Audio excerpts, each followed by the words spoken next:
Haleluya, selamat bertemu lagi di Renungan 79. Biarlah apapun firman Tuhan yang kita baca, kita renungkan, biarlah kita boleh merubah setiap sikap kita yang belum berkenan di hadapan Tuhan dan menjadi serupa dengan Kristus. Puji nama Tuhan, hari ini kita kembali merenungkan firman Tuhan yang diambil di dalam Mazmur 64 ayat yang pertama sampai ayat yang ke-11. Tema kali ini saya akan berikan si kecil yang berpengaruh besar. Di dalam Mazmur pasal yang ke-64 ini, di ayat yang pertama sampai yang ke-11, di sana Mazmur ini ditulis oleh Daud dalam suasana ketakutan karena adanya persekongkolan dari musuh-musuhnya. Perang yang sedang Daud hadapi bukanlah perang secara fisik, tetapi perang tipu daya, fitnah, kelicikan dari orang-orang jahat yang mengincarnya. Dan kita mau lihat di sini bagaimana di dalam tekanan batin seperti ini, bagaimana Daud menghadapinya. Kita mau baca di ayat yang ke-2 sampai yang ke-7.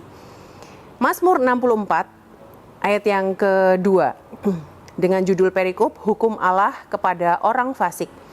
Ya Allah, dengarkanlah seruanku pada waktu aku mengaduh. Jagalah nyawaku terhadap musuh yang dahsyat. Sembunyikanlah aku terhadap persepakatan orang jahat, terhadap kerusuhan orang-orang yang melakukan kejahatan, yang menajamkan lidahnya seperti pedang, yang membidikkan kata yang pahit seperti panah, untuk menembak orang yang tulus hati dari tempat yang tersembunyi. Sekonyong-konyong mereka menembak dia dengan tidak takut-takut. Mereka berpegang teguh pada maksud yang jahat. Mereka membicarakan hendak memasang perangkap dengan sembunyi. Kata mereka, siapa yang melihatnya? Mereka merancangkan kecurangan-kecurangan. Kami sudah siap, rancangan sudah rampung. Alangkah dalamnya batin dan hati orang. Di sini kita bisa melihat bagaimana Daud merasa takut. Dia diperlakukan tidak adil. Dia juga dalam ancaman pembunuhan. Rencana-rencana jahat sudah dipersiapkan untuk dia. Sama, di dunia sekarang pun kita bisa merasakan yang sama dengan Daud.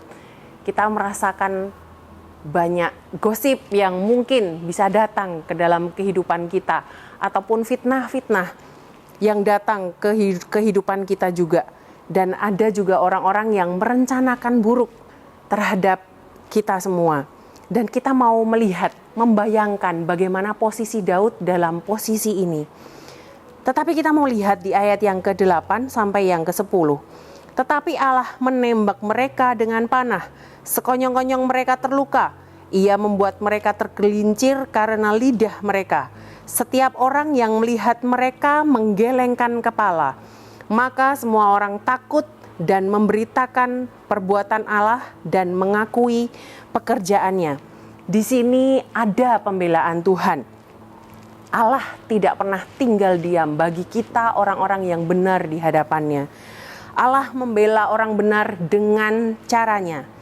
Di dalam Mazmur 37 ayat yang ke-12 sampai ke-13.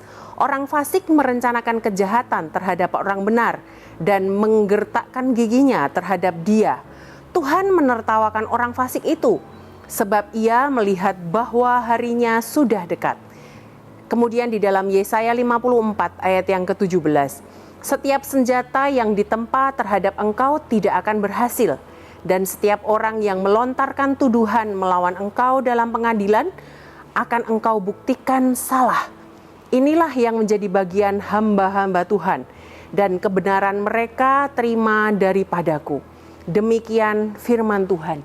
Kita yakin dan percaya bahwa Tuhan akan selalu membela orang yang benar.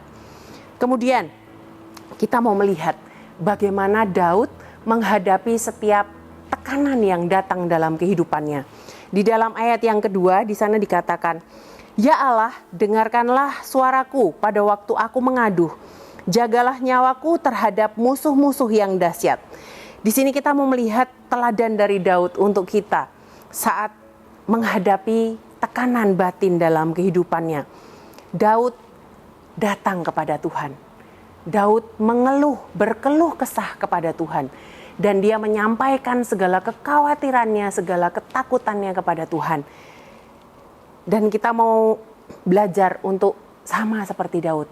Ketika setiap masalah datang dalam kehidupan kita, tekanan datang dalam kehidupan kita, biarlah kita mau terus datang kepada Tuhan. Puji Tuhan. Yang dapat kita pelajari di sini, yang pertama, siapapun, baik itu kita jemaat yang ada maupun hamba-hamba Tuhan yang ada, bisa merasakan ketakutan, bisa merasakan kekhawatiran dalam setiap apapun masalah yang datang dalam kehidupan kita. Tetapi biarlah kita mau datang kepada Tuhan. Kita mau berkeluh kesah hanya kepada Tuhan dan meminta perlindungan juga pertolongan hanya daripada Tuhan. Di dalam Mazmur 91 ayat yang kedua, akan berkata kepada Tuhan, tempat perlindunganku dan kubu pertahananku, Allahku yang kupercayai. Amsal 18 ayat yang ke-10, nama Tuhan adalah menara yang kuat, kesanalah orang benar berlari dan ia menjadi selamat. Kita mau datang kepada Tuhan karena kita tahu dan yakin dan percaya bahwa hanya Tuhanlah yang menjadi kekuatan kita, kubu pertahanan kita dan pertolongan kita. Dan kita yakin dan percaya bahwa Tuhan akan selalu menolong kita dalam setiap apapun yang terjadi dalam kehidupan kita. Puji Tuhan, di poin yang kedua yang kita mau pelajari adalah pembalasan bukanlah hak kita. Di dalam Roma pasal yang ke-12 ayat yang ke-17 sampai 19. Janganlah membalas kejahatan dengan kejahatan. Lakukanlah apa yang baik bagi semua orang.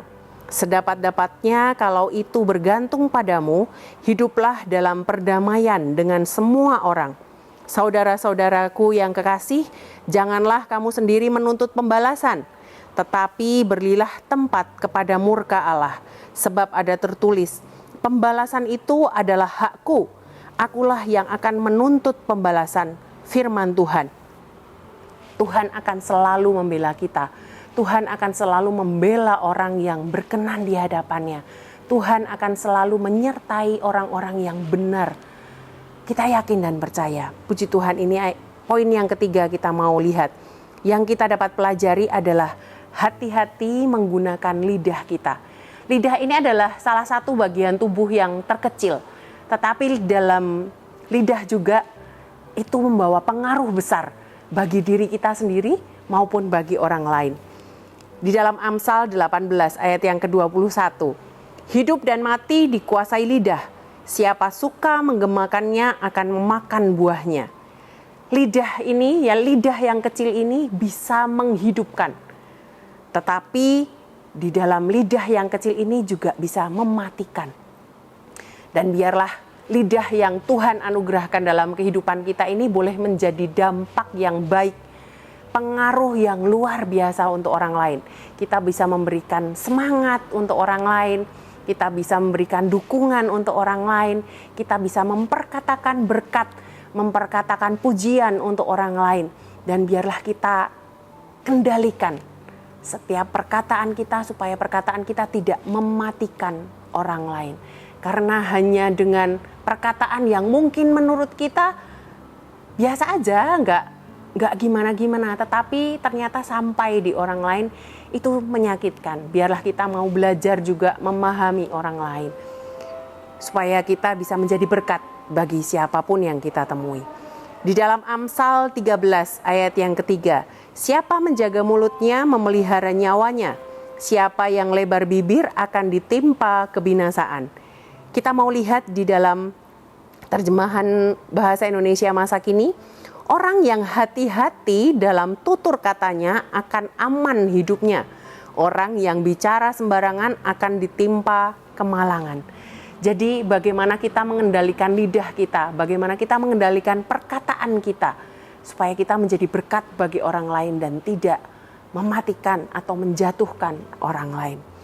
Berhati-hatilah untuk mengomentari orang lain. Puji Tuhan, ini yang menjadi berkat firman Tuhan saat ini.